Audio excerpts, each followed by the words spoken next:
dropped off at Pagadi Lake. Was a 45-minute float plane ride, Papa Bear Adventures. We got our raft all pumped up, and Dan's gonna do what Dan does best. He's gonna rig up. We're gonna see if we can find some fish before Mike and Brian show up. They should be about half hour behind us. I'll show you what went as planned, what didn't go as planned. We'll talk about what we learned along the way. This is gonna be a pretty amazing trip.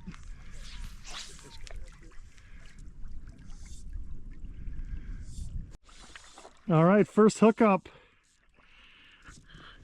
Oh, you're dangerous with a fly rod in your hand. Well, you got a nice fish on. Woo! How's that feel? That's cool. Huh? It was a long day to get here. How's it feel? It feels good. That's a lot of fish right there. Whoa, look at him go. Oh, I'll say. Oh my goodness. He's taking you across Pagadi Lake. So this has been a dream of ours, fishing in Alaska. This is the first fish hooked. And it's a spirited sockeye. What'd you hook it on, Dan? A pink starlight leech. Pink starlight leech, probably third or fourth cast. There. Be backing right there. Wow.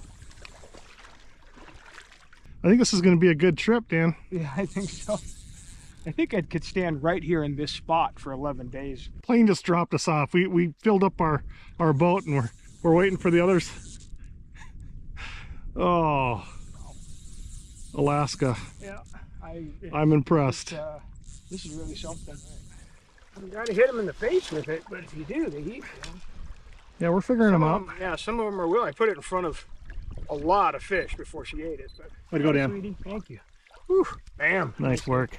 All right, so Dan guides for Solitary Angler in Green River, Wyoming. That's been behind a rowboat just a little bit. So talk us through some of the fundamentals on oaring a boat like this.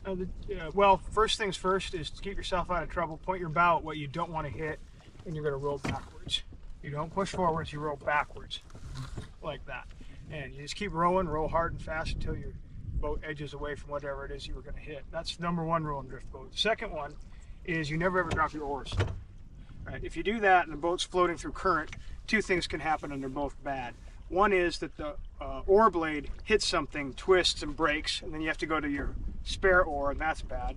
The other, which is almost as bad, is it hits something and it comes flying back at you, and it hits you or somebody else and you get injured. So every time you're going to drop the oars for any reason, they go behind you like that, or something similar. But you keep the oar blades out of the water. Number one rule. Here comes Brian and Mike.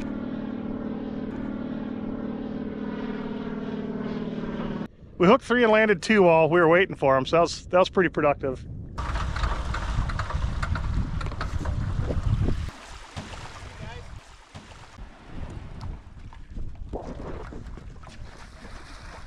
Hey Brian, how'd you do? Oh, this is awesome. Pretty incredible experience, huh? What a view. You see that There he is. Here. We're here. How's it going, Mike? Good. Got it going. Little oil here. All right, we're setting sail. Here we go. Off to a great adventure here. We got 11 days floating down this river, and we got the rafts floating. We got everything organized, did it twice. All right, we're about 1 mile into the trip, and there's a massive brown bear right there. No way the camera sees it, but hopefully Dan will get a picture.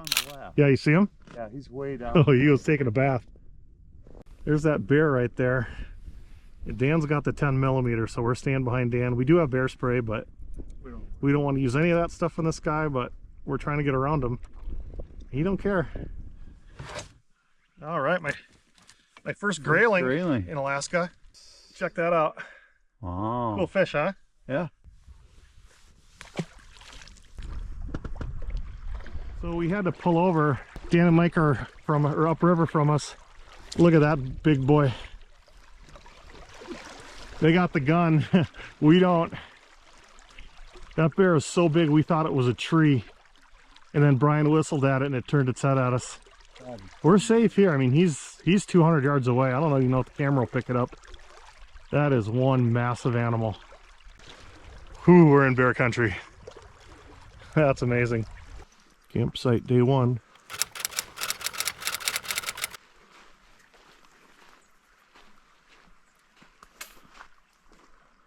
Well, Mike, how was the night?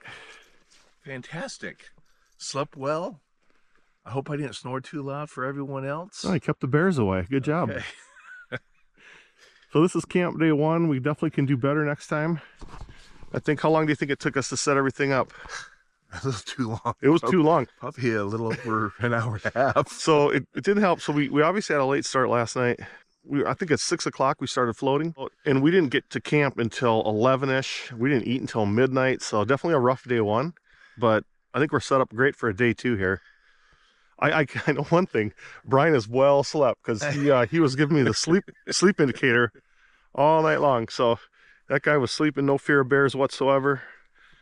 Let's check on Dan making coffee here. This is a do-it-yourself trip, but we do have a guide with us. We're not paying him. What do you got going on here, Dan? Getting your bear protection ready? Yeah, I just slept like this all night. Trying to put this bug tent together was quite an ordeal, but you got her done. But someone really messed it up. Before and then, us. Someone before us. What went out well on day 1? I picked a lot of salmon berries. That was So really good. our flight was delayed to get out here by 6 hours, so Dan went berry picking. I did, and that was really fun. I ate a whole bunch of them, and then I ate so many while I was out there picking them that I ended up giving them to one of the guys that works for Papa Bear. the pizza. Oh, yeah. The unplanned pizza. The unplanned pizza was darn good. No, for me, what went well, the highlight of yesterday was seeing my first Alaskan brown bear. And Yeah, getting that's a good one. pictures Yep. and being pretty close to him. That was the big. The flight in was absolutely stunning. Yeah. I mean, Yeah. coming through I didn't the want it to end. mountains, Yeah. and it was absolutely stunning coming through those mountains. Yeah, good one.